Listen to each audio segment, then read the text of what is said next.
Hi everyone, and welcome to Seller Mobile TV.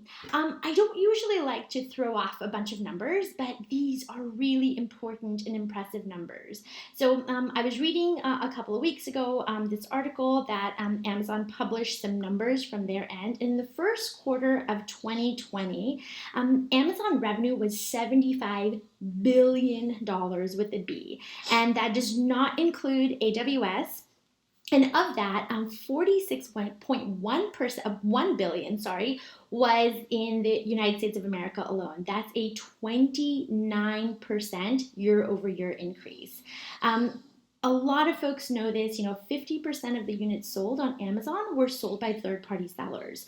So there is no better time to launch your brand on Amazon or grow your brand, grow your presence and your revenue through Amazon.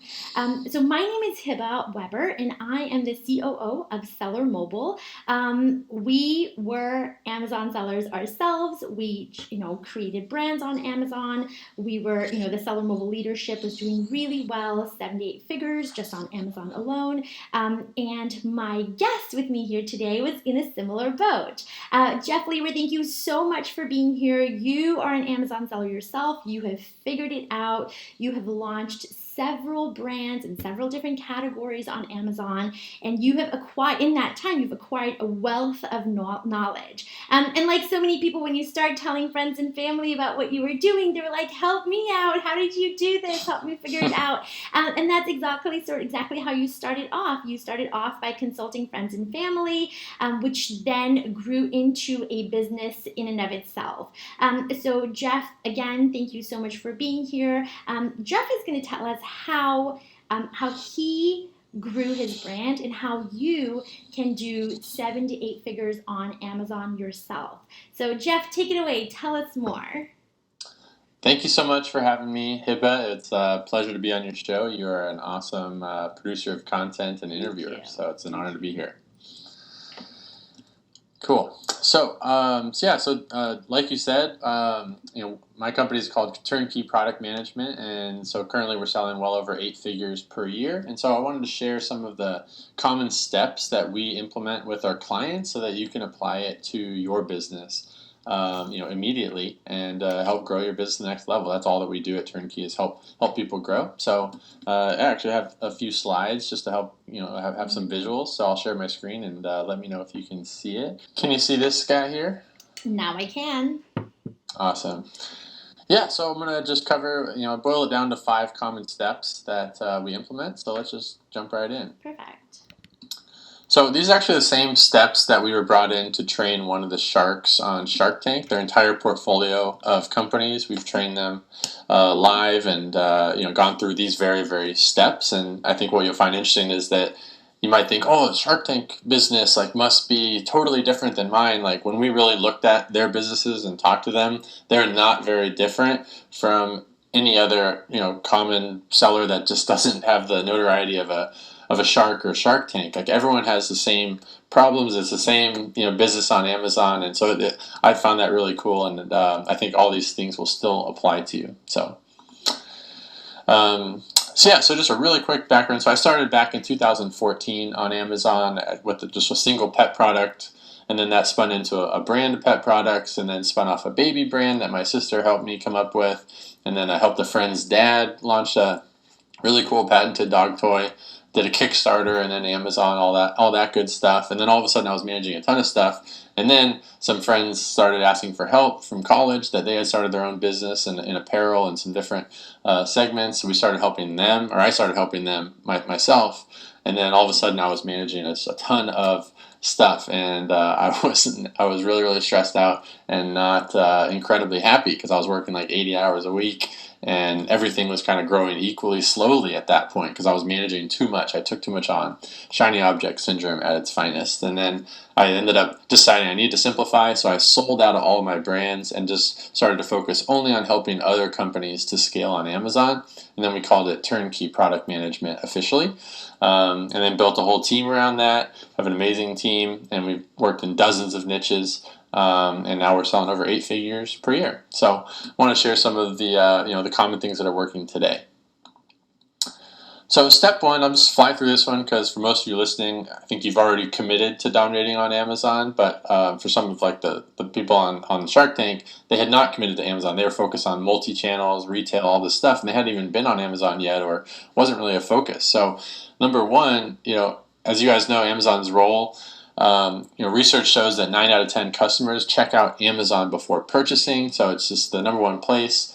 And then obviously with Amazon Prime members, the latest data I was able to find was over 95 million people. I think it's probably well over 150 million probably since COVID hit. So there's so many new Prime members. And that goes into number three, which is retail has been hurting for a long time. COVID came along and is really hurting retail really, really bad now. And so consumer shopping behavior is shifting online, and Amazon is the number one place that's gotten to benefit from that. So most of our client sales have just been up and up, since COVID hit, because just the volume of shopping is there.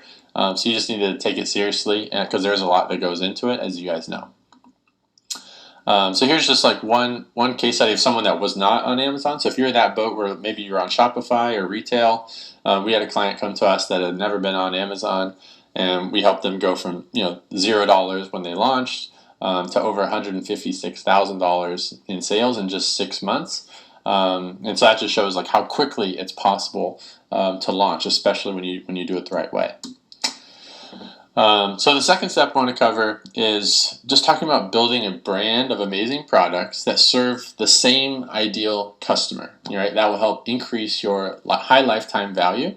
So what I mean by that is you can't just, I don't believe you can just throw up a random product and just be a one product shop just because, it looks like a hot, good niche. And maybe I'll go try a totally different hot niche because I check the stats and it looks like a good opportunity, and you're not really building a brand, you're just trying to seek opportunities. And that used to work back in 2014 and 15 really well, but I believe that it's a lot safer bet to really build a brand of products that serve one customer. So if you sell a yoga mat, for example, what else can you sell to serve that ideal customer? So number one, maybe yoga blocks, yoga towels. You could sell yoga trainings. You can get into the digital training space, even with COVID, right? Like that's a huge opportunity now.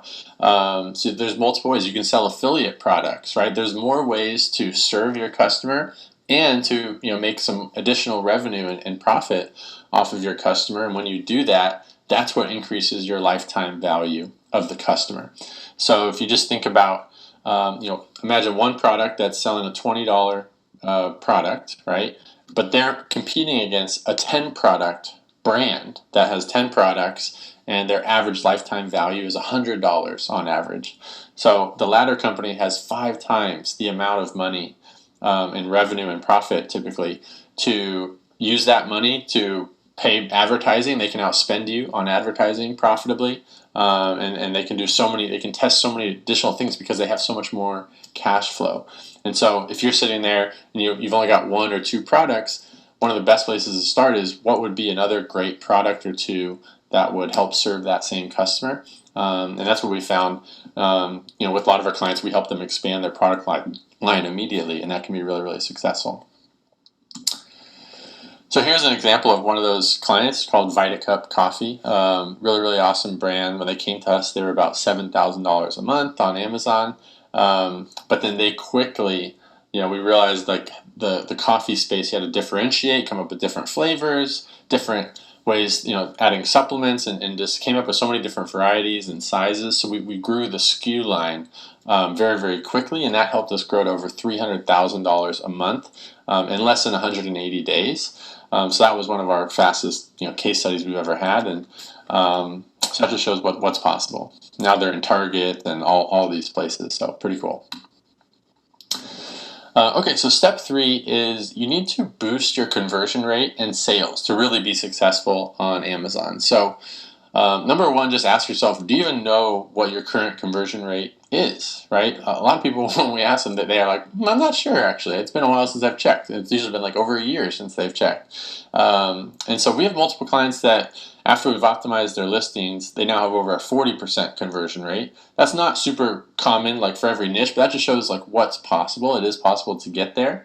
But some other brands in like the apparel space, things like that, will typically have a lower conversion rate. But still, you should know what yours is and then find ways to optimize that. So if you're missing the fundamentals and you don't have a high conversion rate, then all the fancy traffic strategies, and if I could give you advertising strategies, growth strategies, I could do all that stuff in the world. But if you have a low converting page, if it's only converting at 2% or 5%, something like that, it's not going to work. You're always going to have a low ceiling on your level of success. And so if you're missing those fundamentals and you try to get too fancy or go too wide too fast, you're going to be dead in the water, or you're not going to be very successful, in my opinion. So oftentimes when we take on a client, the very first thing we look at is what's your conversion rate, and we look at your page to see what can we do to improve that. And so because again, if your competitors have a higher conversion rate than you, they're going to take advantage of Amazon's A9 search algorithm, and that they're going to outrank you in the search results. They're going to get more sales, they're going to get more reviews, and it's going to be hard to ever catch up to your competitors. So just make sure that you're doing the basic things on the conversion side. So one of the things that will help your conversions is customer reviews, right? If you shop on Amazon like I do, you never buy a product that doesn't have any reviews or has bad review rating. So this is one of the biggest ways to impact your conversion rate and your sales. So ask yourself this question: how many reviews does your best-selling product have? So ideally, you want to have at least 1,000 reviews, because nowadays almost every category, the number one seller has at least 1,000. So if you don't have that, it's going to be hard to compete. But you should definitely have at least 100 reviews on your best-selling product, in my opinion. There's ways to get there, because we've found over and over, once we help clients get to that 100 customer review mark, there's just something like psychological about that 100 review mark that just really establishes you, and your conversion rate tends to go up versus if you only have 12 reviews or 18 or something like that. So just start with where you are and then try to get to 100, and then eventually try to get to 1,000, and make sure you've got ways to get those reviews. So when you first launch a product, how are you getting those initial reviews? So one example is the early reviewer program. That's a great way to get started. So it's one of the easiest ways. It's totally legit. It's compliant with Amazon's terms of service. So make sure to use that. Amazon's Vine review program is another really great way to build reviews. But we actually recommend that you should have at least 5 proactive review generation strategies in place in your business for all of your listings, or at least your best sellers, because that's how you're going to get more reviews than the competition very, very quickly. So how many do you have in place right now? Do you have 1, 2, 3? So really think about that and try to get it up to 5 or more. Make sense? I have a question. Have you found, Amazon has changed a lot of their policies around getting those reviews. Have you seen it impact your, the sellers that you work with negatively or positively? Just in the last, couple of months, last 6 months or so. Yeah, it's definitely gotten a little bit harder to get reviews. But honestly, I actually think in the long run it's good, because Amazon has cracked down on the black hat review getters that could just go out and, a couple of years ago, you could just go pay $1,000 to, a service or to someone overseas or whatever, and then boom, you have 1,000 reviews, something like that. And they weren't real. They were totally fake, but they were slipping through Amazon's cracks, and they were sticking. Right. And so, we never did any of those black hat strategies with clients. And so it was hard to compete against those really, really aggressive fake, strategies. So it's actually helped us because, our strategies are legit and compliant. And so it's actually helped us. It is hard to get 1,000 reviews. You can't get 1,000 in a month. It takes time, but doing it the right way is what we found. Is that kind of along the lines of what you've seen? Absolutely. I agree. Yeah, I think that folks that are doing it the right way, it's slow and steady, like it should be, and it's honest, they're getting the opportunity to now shine, as opposed to, you're right, a lot of those black hat tricks are now, impacting sellers negatively if they were using them. So. Yeah, no, that's a really great point.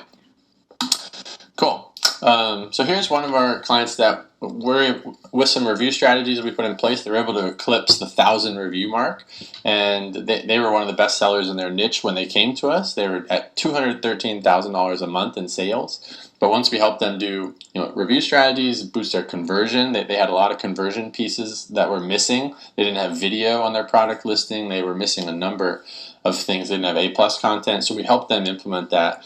And help triple their business to over $744,000 a month in just 9 months. So that just shows, we're talking about the fundamentals that I just talked about. Like that's, it wasn't the only thing that kind of tripled their business to that size, but it was legitimately one of the biggest factors.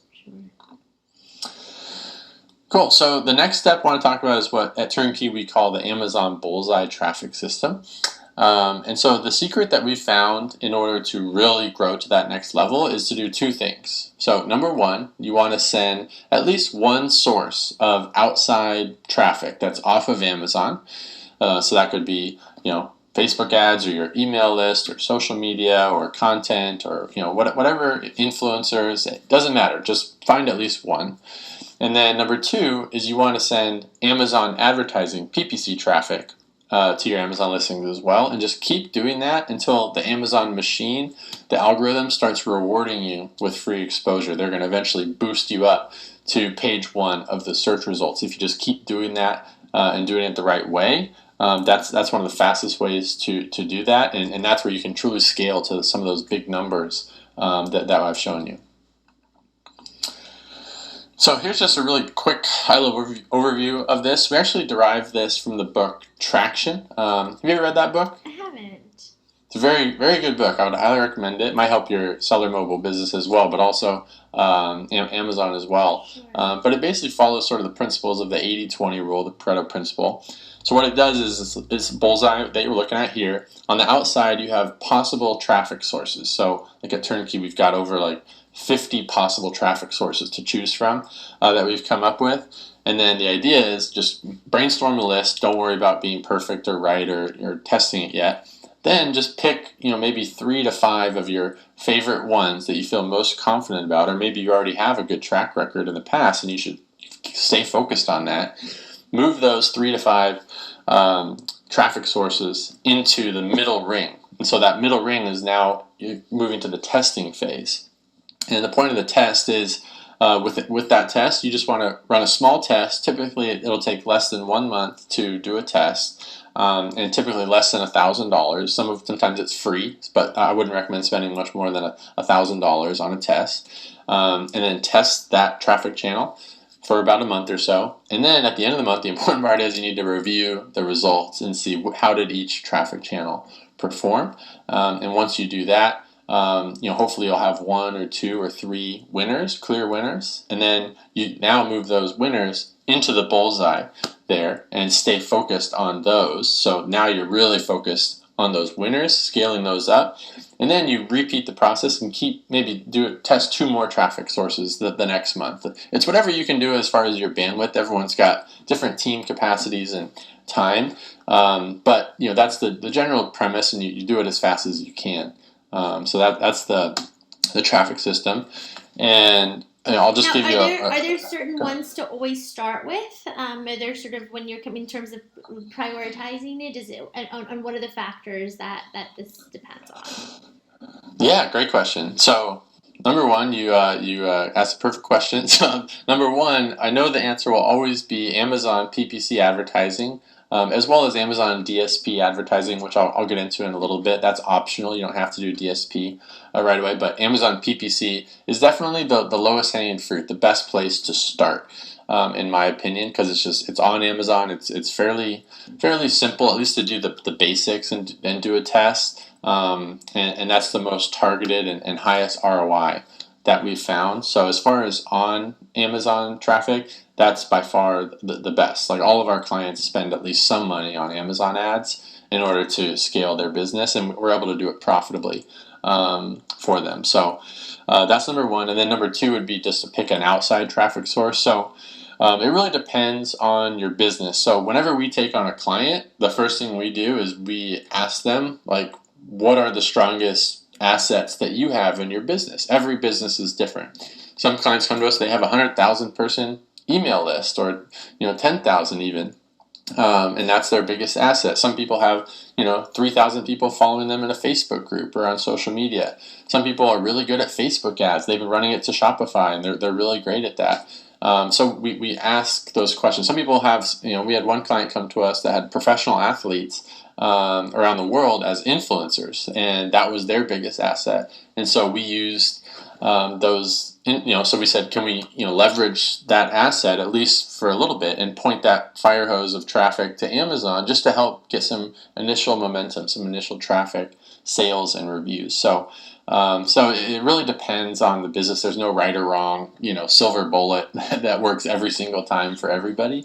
But yeah, what have you tested before on the Amazon side that you've seen work? Yeah, so I think that Google Ads depends. It works for some people, but it's very competitive and can get very expensive. And I think you're right, sort of in terms of what the brand is, what the category is, who you're going after. Instagram has been, I think, really good for some of our customers who are in kind of the beauty piece, and there's a lot of influencers around that you can leverage. But I think you're right in terms of it really matters on what you're selling. But I think the key is to get as creative as possible, right?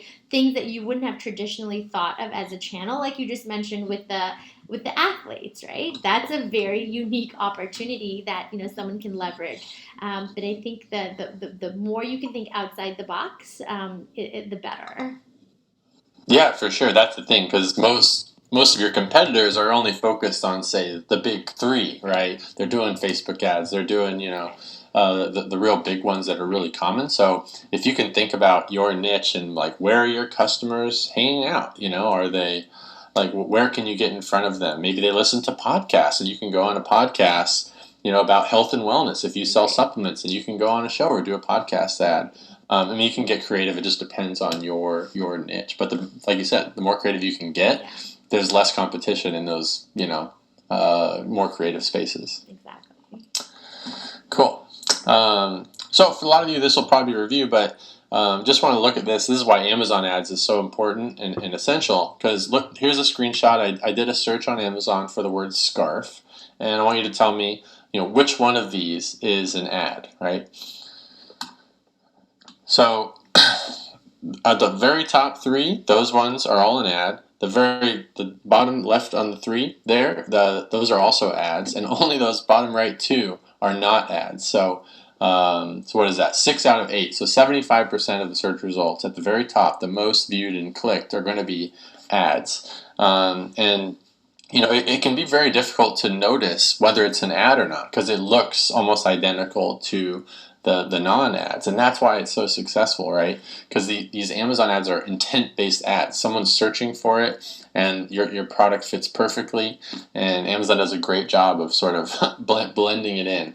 So if you compare that to, say, like, oh, maybe I should test Facebook ads or Instagram ads. Like, I'm sure there are people that can make money selling scarves on Instagram or Facebook, but I would argue it's going to be more challenging or difficult to do that, because you're essentially having to try to target a specific type of customer, hoping that they're interested in scarves at that time, but they haven't expressed really any interest in scarves per se, like, that day or that week. And they're on Facebook trying to enjoy Facebook and enjoy the content of Facebook. They're not there to shop for scarves, so you have to interrupt them with the perfect ad at the right time, and hopefully they're ready and like, oh, maybe I should buy a scarf. Like, I just think it's a lot more challenging to do it. You should, if you're good at that and you can do it, definitely do it. But I would rather put most of my budget and test budget into Amazon ads, because it's intent-based.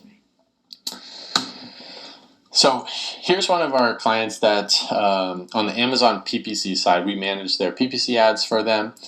This just shows like how quickly they can scale. So they came to us, they were doing about $23,000 per month, and they were doing 39% ACOS, and we helped them grow to over $70,000 per month with a 29% ACOS. We lowered the ACOS, but almost tripled their sales. And it was a really, really short period of time that we were able to do this in just a few months. So we came in, like, they just weren't really monitoring their ads. There was a lot of bad keywords that they were neglecting and losing money on, and we went wider, and then and found more profitable keywords to test. So if you do it the right way, it can really scale a business super quickly. Okay, so I told you I want to talk about Amazon DSP ads just a little bit, because not everyone is familiar with this. It's fairly on the newer spectrum here. So I'll compare Amazon PPC ads on the left, where most of you guys are probably already using that or familiar, which is great. You should continue doing that. So those are built on a cost per click basis, where you get charged every time someone clicks on the ads. That's awesome. It's focused around searches and keywords, but it's not the most detailed with targeting of the ads for display ads or remarketing and similar products. It doesn't have a super complex way of detailed targeting.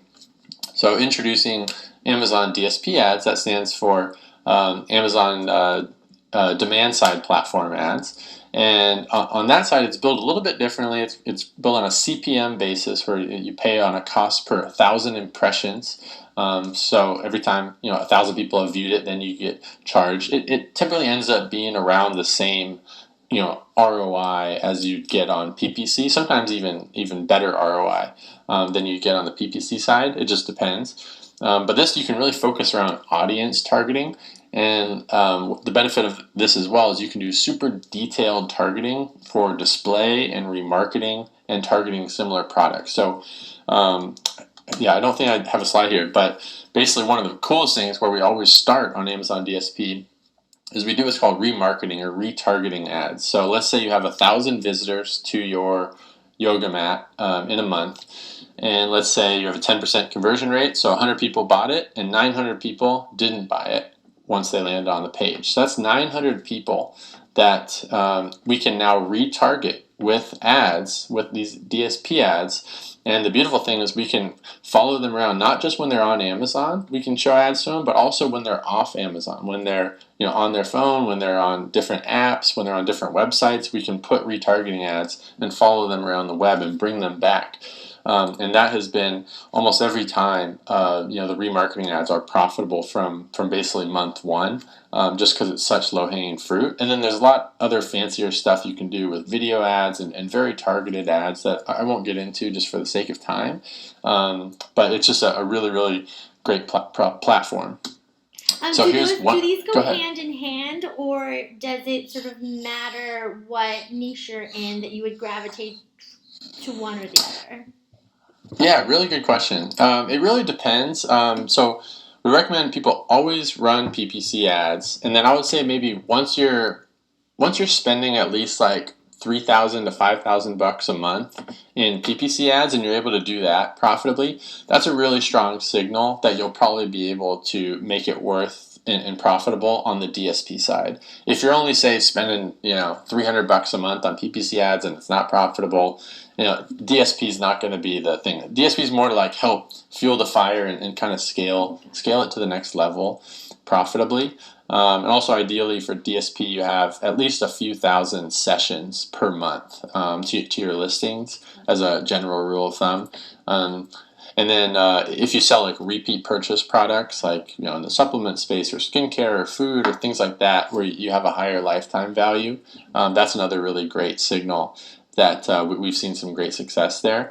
But at the end of the day, whenever we talk to a potential client, we look at their specific niche and business and competition and their numbers, and we let them know like you're not a great fit for DSP. Let's try to focus over here first. Once we grow that to this level, then let's do DSP. So it's kind of a case-by-case basis. We let people know if it's not a good fit, or sometimes we'll just do a little test for them to see if it will get good signals and results. So here's one of our clients' cases. So this is actually incredible because this is the first time they've ever done DSP ads. So we managed it for them and set them up. In the very first month, they got over $59,000 in sales directly from DSP ads. So that's not their total overall sales. That's just DSP related sales. And that was achieved at a 17% ACOS. So incredible results for month one. And we were super happy with that. But then this is their month 2 results. So they actually grew, because then we always start with a small test, and the test went well, and then we scaled it, and then we went heavier on the next month, and we were able to grow it to over $105,000 a month in ad sales in the second month. So DSP, like I said, it's a way to quickly scale kind of to that next level, but we only do that if we're seeing strong signals with a small budget. And then here's a different client in a different niche, but this is one that's a little bit more typical results, where we got great results, but not quite to that scale. So we got $21,000 in sales in that first month of testing the ads at an 8-to-1 return, which is I think around 15 or 17% ACoS as well. So yeah, DSP is really a good explosive platform. One other note for those of you that haven't looked into DSP or tried that yet. So there's a couple options. So number one, you can go directly to Amazon DSP's website if you just Google it. But if you go and have Amazon manage it for you, they're going to have a $35,000 minimum test budget in order to get started. So you have to sign a contract and give them that money, and you're on the hook whether they make you money or not. And so that makes me super duper nervous. I wouldn't do that, but unless you have like a super big budget and you're comfortable with that, go for it. But there's other options. You can go with an agency that's basically gone through the training, certification, and onboarding process, and agencies can offer their own minimum ad budget, whatever they're comfortable with. So we're not the only company in the world that does it. There's other companies that have gotten certification, but like our test budget we found is $1,000 is all that we need to see if we can get good enough results to continue forward. So most of the time we see great signals, and then we scale it from there with the client's approval. And then a small fraction of the time, we're just unable to get good traction or profitability with that $1,000, and then we just say, I don't think it's worth either our time to continue with that, and then we stop. So, and that minimum spend is for the month? Sorry? And that minimum spend is for a month? The Amazon DSP ads, I think it's over a 60-day period, so it's spread out, but you're still kind of on the hook for $35,000, and we've heard of people that were not profitable with that $35,000. Got it. So. And for you, is that the $1,000 is for 60 days as well, or? Ours is one month. I should have put that on there, but yeah, just a 1 month test is typically enough time. Cool. So we're kind of wrapping up here. So the next step we like to talk about is you need to have expert roles, right, in your company to really properly manage it. If you're doing it all yourself, then you probably just have a fairly miserable, time-consuming job that you've created for yourself. So you want to build a team and help scale, so it's not just dependent on you. So I want you to think about which of these expert roles are you missing, or maybe you have subpar performance. Maybe you have someone doing that, but they're not doing a great job. So these are what we found. So expert number one, you need an Amazon advertising PPC and DSP expert, because as we talked about, it's the quickest way to scale and grow really effectively, but it's also one of the fastest ways to lose a ton of money if you don't know what you're doing, or if you have someone doing it that doesn't know what they're doing, or they're not paying attention. It takes time. You have to be numbers driven, data driven, analytical, and you have to have the time for it to truly do it. And then DSP is hard to get access to. So make sure that someone on your team, or you've hired someone that is really good at that, and that they're like one of the best in the world at. Expert number two is what we call an account listing health maintenance expert. So that's someone that's helping monitor whether there's issues popping up with your listing. Does your listing go down? Did it get suspended? Did the price change? Did you lose the buy box? Monitoring stuff like that. And then someone that will help respond and solve it when those issues happen. There's great softwares out there, like HIPAAs that can help with stuff like this, but someone needs to do the actions to solve it, right? So that's one of the next experts. Number three is you need to have a customer service rep expert. So hopefully most of you already have this, but I just still wanted to mention it. If you don't, I highly recommend getting one. Customer service is just so critical to your business, especially on Amazon, right? If you have bad customer service, you're going to get bad customer reviews, and it's going to be really, really detrimental to the growth of your business. And you can, depending on your volume, I mean, you can hire part-time customer service people for a few hours a week, right? So if you're responding to all the buyer messages by yourself and you're the owner, I would highly recommend hiring, a customer service rep part-time to get that off of your plate. You can still monitor it and oversee them and manage them, but with templates and with FAQs, which what we help some of our clients do, you can often find someone who's way better at it. Like I would be a terrible customer service rep. I'm like disorganized and can't keep track of stuff, and I would I don't know what to do with this person. So, but there's people that like love customer service, and they're really, really genuinely good people that love helping and serving others, and that you should hire them. Number 4 is you need an inventory, shipping, and logistics expert, and you also need the training and systems, right? So if you're running out of stock of products, then your sales go to zero, right? So we highly recommend that someone needs to be doing it, and you can use great tools. Like Hiba has an awesome software that does inventory management and forecasting, right? So we highly recommend using a tool like that, because that is going to help you stay in stock, forecast looking forward, and change the variables, whether it's Q4 or all these different factors. Because if you run out of stock, or you buy too much inventory, you buy too little inventory, it can be detrimental to your business. Haven't you seen that happen before? I mean, how many of your clients really need help with that stuff? Oh, absolutely. I think that it's such a fine line, right, between having lost sales because of lack of inventory, and then especially if you're doing FBA, ordering too much, and then they're just sitting there collecting dust and collecting FBA, storage fees. And so I think you're absolutely right. And really, it's not even so much. It's about creating a process around it, right? So it's not so much how much you restock as how often do you evaluate when to restock, and having that safety period, and all of that is really important. And you're right, you need someone who can keep a pulse on that. And it doesn't necessarily need to be the highest person, the leadership in your company.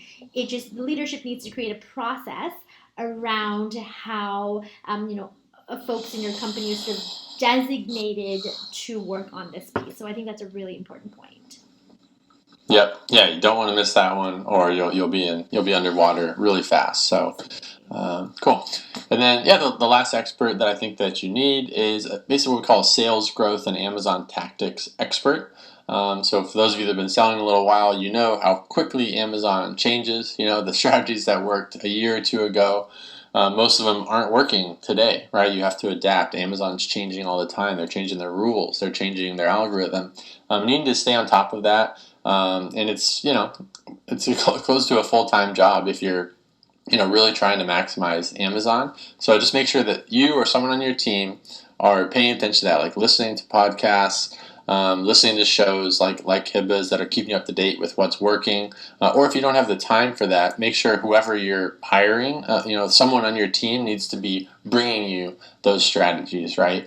That's all we do is live and breathe Amazon. So we're on top of it, and we're publishing that stuff all the time, and testing and all that. But yeah, just make sure someone on your team is doing a great job at that. Cool. I just want to mention, so if you are missing any of these roles, any of these 5 roles, at Turnkey we can help solve any or all of the 5. Even if you just needed one of them, we're able to do that. So just wanted to throw that out there as well, if any of those strike a chord with you. So here's another case study. One of our clients that, when they brought us in, they didn't have experts, they didn't have a lot of time, but they were doing pretty well. They were doing $145,000 a month in sales. And then just a year later, after they brought us in to help clean things up and grow them, they're doing over $379,000 a month in sales. So really, really great growth. This is the last one I wanted to share, which was a company that came to us. They started at $350,000 a month in sales, and then largely through ads, through PPC and DSP, as well as some optimization strategies. We helped them grow to over $700,000 in sales. That's per month, and that was just in a 4-month period. That was actually this year. So really, really great growth. So it just shows what's possible.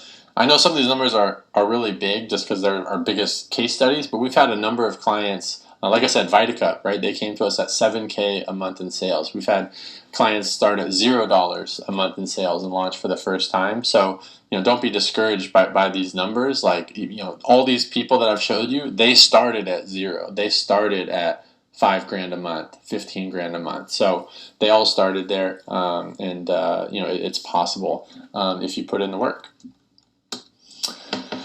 Cool. So that was the end of the content there, and just want to throw out for Hibba's audience. So if any of you are interested in growing your business, if you think that any of the stuff we've talked about today, maybe you're lacking, or you want to find out if you wanted to, if Turnkey could possibly help you grow to the next level, we'd be happy to hop on a free breakthrough call with you, is what we call it. And so just head over to turnkeyproductmanagement.com/sellermobile, and we made a little page there for Hibba's audience, and so we'll give you a free, step-by-step plan type call, so that no matter what happens, you'll leave that call with some clarity about your business. We'll look at your your product listings and see where you need help, because every single business has different challenges and needs, and so that's where we find it's best just to hop on a call and see. If we can help them, we'll let them know, and if we can't, we'll let you know that as well. And hopefully, you'll still leave with some clarity and how to move forward from there. So, anyways, that's all that I have. I don't know if you have any questions, Hibba. No, I mean, as we were talking, as things came to my mind, but I think that, this is some really good information, and you've got, you provided some really good anecdotal, evidence here of how you've helped companies succeed and get to the next level. And you're right, everyone has to start somewhere. But there's just so much potential on this platform that, if you're not going to take it, someone else will. So it's just, it's so important to be fast and quick and move forward, not sit on things. Especially if you are serious about, having this marketplace as a revenue generator.